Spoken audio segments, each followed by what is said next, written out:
नमस्कार. श्री स्वामी समर्थ. रोज आपण देवाजवळ दिवा लावतो, तर रोजच्या रोज वात आपण बदलत असतो, चेंज करत असतो. तर ते पूजा झाल्यावर जळलेल्या वातीचे काय करावे ते आज आपण बघणार आहोत. नंबर 1, जळलेल्या वातीमध्ये सकारात्मक ऊर्जा असते, त्या फेकून देऊ नये.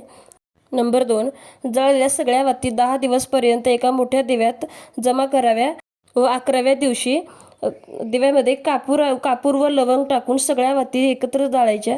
नंबर 3, त्या दिव्यातल्या वातींचा धूर संपूर्ण घरात पसरवा. नंबर 4, थोडीशी राख एका डबीत भरून ठेवावी. कोणत्याही महत्त्वाच्या कामासाठी जाताना त्याचा टिळा लावावा. श्री स्वामी समर्थ. व्हिडिओ आवडला तर लाईक, शेअर, कमेंट करा आणि सबस्क्राईब करायला विसरू नका. श्री स्वामी समर्थ. काय तुझी माया सांगू श्रीरंगा, काय तुझी माया सांगू श्रीरंगा. संसाराची पंढरी तू केली पांडुरंगा, केली पांडुरंगा.